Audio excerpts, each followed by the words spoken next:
இவங்களுக்கும் முஸ்லீம் இல்ல, ஷியா முஸ்லீமா, சுன்னி முஸ்லீம் இவங்களுக்கும் மற்ற முஸ்லீமுக்கும் உள்ள பாகுபாடு. இப்ப இந்துக்கள்ல வந்துட்டு ஜாதிகள் வேற இருக்கு. ஆனா மதம் ஒண்ணும். இந்து. கும்புற சாமி ஒண்ணுதான். எல்லா தெய்வங்களையும் வணங்குறாங்க. அந்த ஜாதி ரீதியா தான் ஒதுக்குறாங்க. அது ஒரு தப்பு.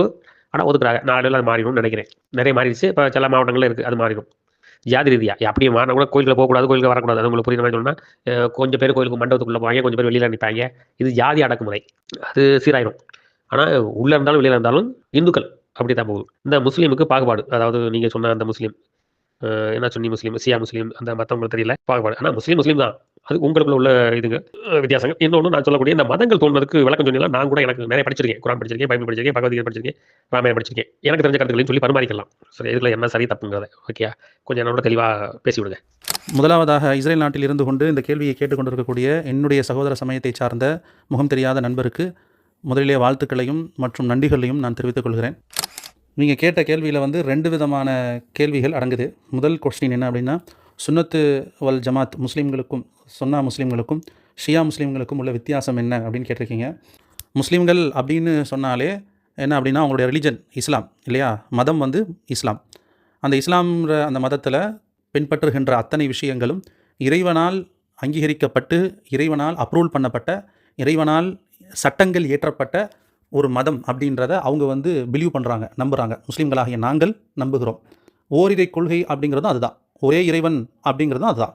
இந்த ஒரே இறைவனில் இறைவனால் அங்கீகரிக்கப்பட்ட மார்க்கம், இறைவனால் அங்கீகரிக்கப்பட்ட ரிலிஜன், இறைவனால் கொடுக்கப்பட்ட சட்டத்திட்டங்கள் அப்படிங்கிறதுல யார்கிட்டையும் எந்த இடத்துலையும் மாற்று கருத்து இல்லை. இது சுன்னத்து முஸ்லீம்கள்ட்டையும் சரி, ஷியா முஸ்லீம்கள்ட்டையும் சரி. முதல்ல சுன்னத்து ஜமாத்து அப்படிங்கிற அந்த முஸ்லீம் ஷியா முஸ்லீம்ங்கிறது ஒரு பிரிவு தான் அப்படிங்கிறத மட்டும் விளங்கிக்கணும். கொள்கை அப்படின்னு வந்துட்டால் அது எல்லாத்துக்கும் ஒரே கொள்கை தான் ஓரிரை கொள்கை அப்படிங்கிறதான் விஷயம். இந்த 2 முஸ்லீம்களுக்கும் என்ன வித்தியாசம்னா, இறைவனால் அங்கீகரிக்கப்பட்டது தான். இறைவன் வந்து ஒவ்வொரு ஊருக்கும், ஒவ்வொரு தெருவுக்கும், ஒவ்வொரு குலத்துக்கும், ஒவ்வொரு சமுதாயத்துக்கும் ஒரு நபியை வந்து அனுப்பிச்சிருக்கிறான். அதெல்லாம் கரெக்டு தான். அதில் லாஸ்ட்டாக வந்த நபி தான் வந்து முஹம்மது ஸல்லல்லாஹு அலைஹி வஸல்லம். இது வரைக்கும் எல்லாருமே சரிசமமாக ஃபாலோ பண்ணுறாங்க. அதில் ஷியா என்ன சொல்கிறாங்கன்னா, முகமது நபி தான், ஆனால் அவரை விட அவருக்கு பின்னாடி வந்து அவரோட மருமகன் அலின்னு இருக்கார் ஒருத்தர், அலி ரலியல்லாஹு அன்ஹு அப்படின்னு.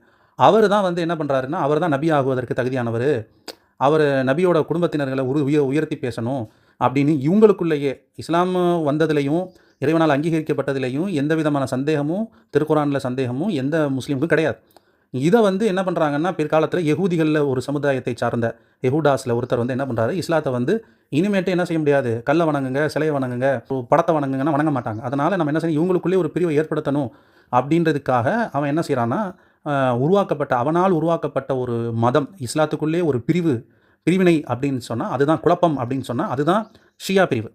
அதில் தான் அவன் என்ன செய்கிறான்னா, மனிதர்களால் உருவாக்கப்பட்ட சட்டத்திட்டங்களை உள்ளே புகுத்துறான். குரானுக்குள்ளேயும் நபியினுடைய வார்த்தைக்குள்ளேயும் உள்ளே என்ன செய்கிறான், புகுத்தி நீங்கள்லாம் எப்படி இருக்கணும், அல்லாஹ் நம்புகிறோம், நபியை நம்புகிறோம், ஆனால் அவங்களுக்கு விட நபியினோட குடும்பத்தினர்களாகிய அலி ரலியல்லாஹு அவங்களையும் நாங்கள் ரொம்ப நம்புகிறோம்னு சொல்கிறது தான் ஷியா முஸ்லீம். அப்போ ஷியா முஸ்லீமும் சுன்னத் ஜமாத்துடைய முஸ்லீம் எல்லாமே ஒன்று தான். ஒரே கொள்கை, ஓரிரை கொள்கை தான். ஆனால் அவங்களுக்குள்ள கொள்கைக்கு கீழே வரக்கூடிய ஃபராயத்துன்னு சொல்லுவாங்க. அந்த பிரிவுக்குள்ளே என்ன அப்படின்னு சொன்னால், சின்ன சின்ன டிஃப்ரெண்ட்களை ஒரு காலகட்டத்துக்கு பிறகு, யாரோட காலகட்டத்துக்கு பிறகுனா தாபியன்களுடைய காலகட்டத்திலேருந்து உருவான, கர்பலாவினுடைய யுத்த காலத்தில் ஷஹீதாக்கப்பட்டதுலேருந்து பின்னாடி உருவான ஒரு மதத்தில் இஸ்லாம் மதத்தினுடைய பிரிவு தான் ஷியா பிரிவு.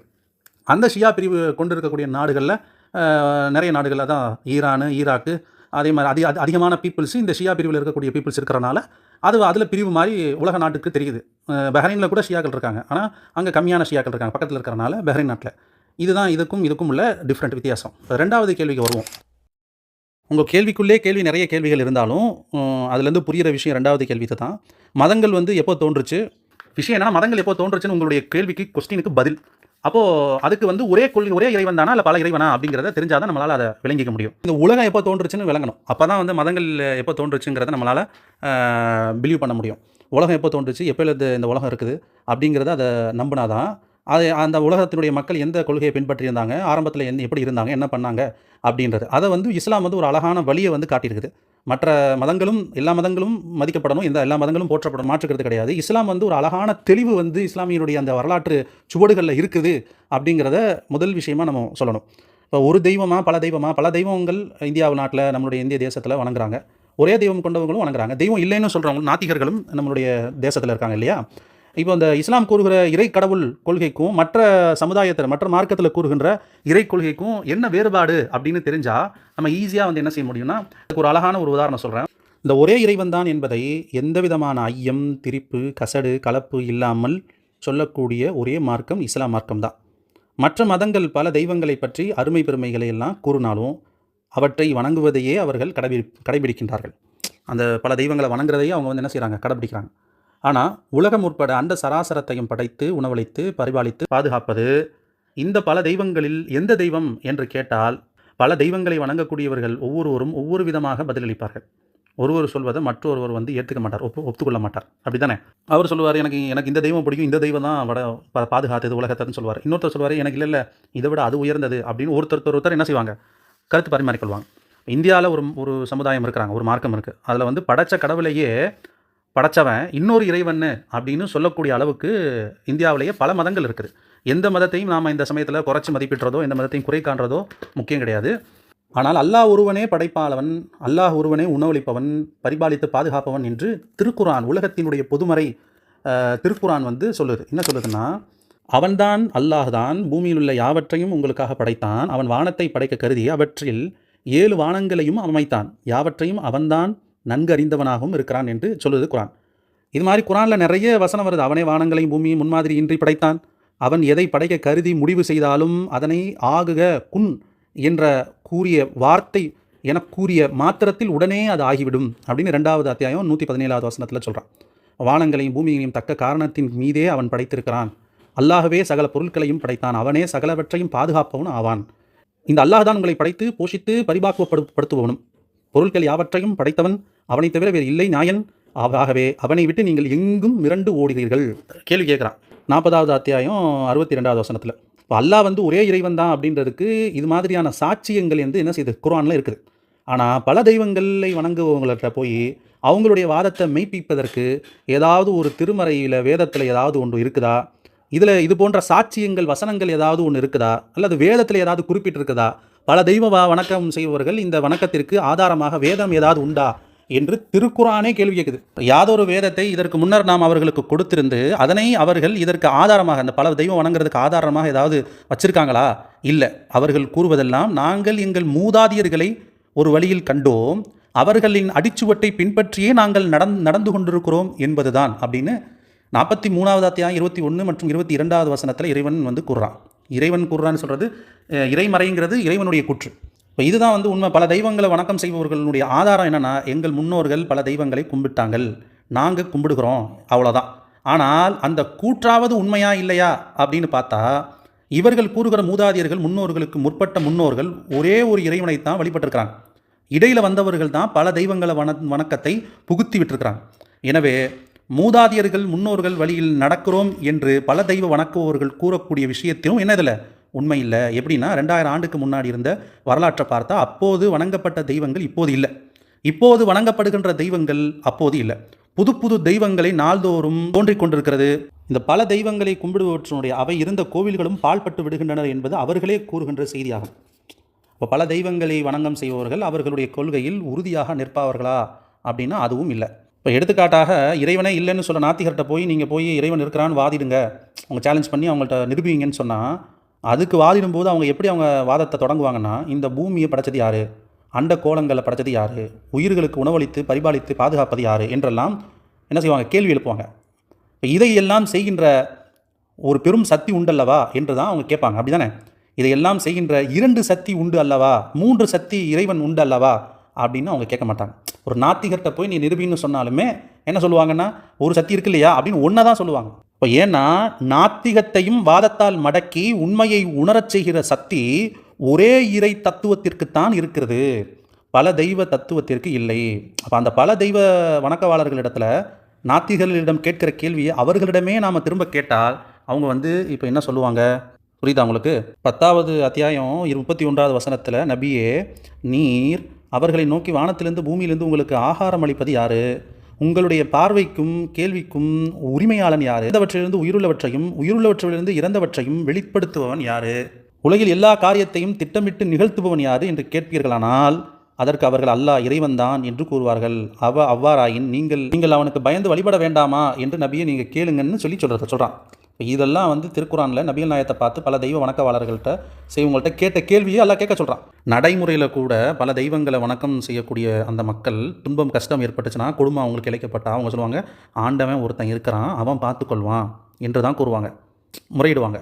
ஆண்டவன் 2 பேர் இருக்கிறான், 5-6 பேர் இருக்காங்க, அவங்க மட்டும் முறையிட்டா அவங்க கவனிச்சுக்குவாங்க அப்படின்னு சொல்ல முடியாது.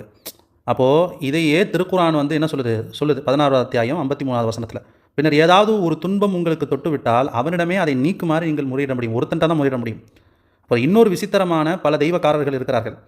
இப்போ இன்னொரு விசித்திரமான பல தெய்வ வணக்கவாளர்கள் இருக்கிறாங்க. அவங்க எப்படின்னா, ஒரே இறைவன் என்கின்ற அந்த கொள்கையை அவங்க ஏற்றுக்குவாங்க. ஆனால் நடைமுறையில் பல தெய்வங்களை அவங்க நம்புவாங்க, அவங்கள வணங்குவாங்க, தொழுவாங்க.